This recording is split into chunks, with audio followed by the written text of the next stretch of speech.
mokytojai. Ką galiu apie jas pasakyti? Esu turėjus ir gerų, ir blogų. Daugiausia gerų esu turėjus, bet yra buvę, kad ir blogų. Šiandien apie jos visus pakalbėsiu. Na, beveik visus. Pradėkim nuo mano griežčiausios mokytos. Na, ką galiu pasakyti apie ją, jinai griežtoka, turiu omeny labai griežta. Štai pavyzdys. Vieną kartą jinai mums liepė padaryti pratimą, kur reikia ištiesti rankas. Tai mes su draugė ištiesiam rankas.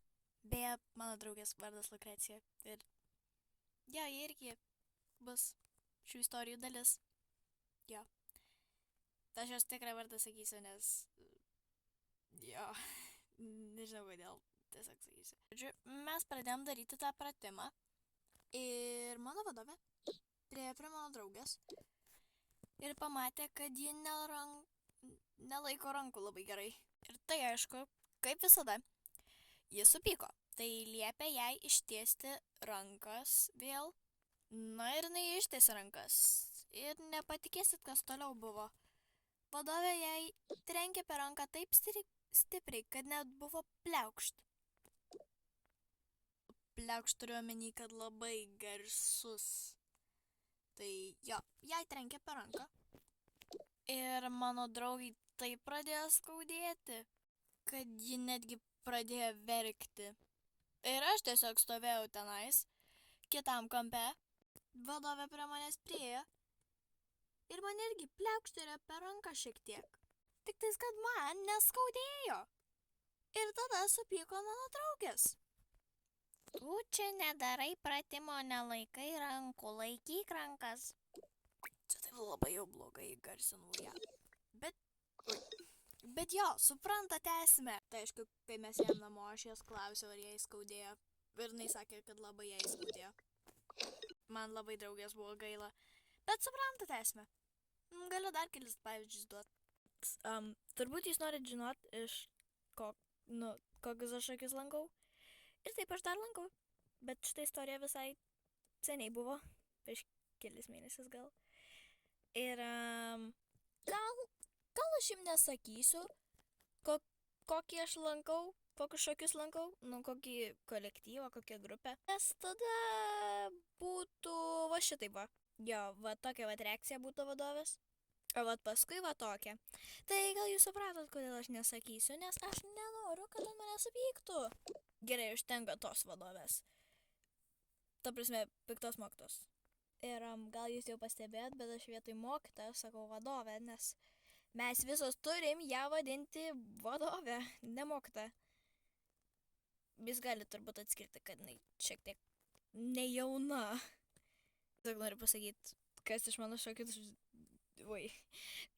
šokių grupės žiūri dabar šitą video, tai jūs suprantate, apie ką aš kalbu. Tai einam prie kitos mokytos ir kitų istorijų, nes jos šiek tiek įdomesnės gal, nežinau. Pradiniai klasiai turėjau labai fainą mokytą. Visiems mano klasiai patiko, bet man ji labiausiai patiko, nes ji buvo tokia gera, tokia maloni. Jeigu ko nesuprasdavau, ateidavo pas mane ir man padėdavo. Aš netgi netikėdavau tuo. Tai aišku, ne visą laiką išaiškindavo viską. Ir ne viskas man buvo taip lengva suprasti. Žiūrint tai, aš visą laiką buvau drovi mergaitė, kuri su niekom beveik nedraugauja. Ir nelabai kas ir su manim draugaudavo. Tai jo, gal čia mano kaltė. Štai faktas apie mane, kuris yra labai teisus. Ir visi tai, ir iš mano pradinės klasės, ir dabartinės klasės, visi tai žinojo. Aš labai mėgdavau piešti. Ir visi tai žinojo. Ir aš turėjau klasiokę, kuri irgi labai mėgo piešti. Tai geriau piešia už mane. Tai aš visą laiką labai nusivylus jaučiausi. Tai aš tiesiog nekalbėdavau su ją daugiau. Tai aišku, aš labai daug piešdavau. Dar labai daug piešiu dabar.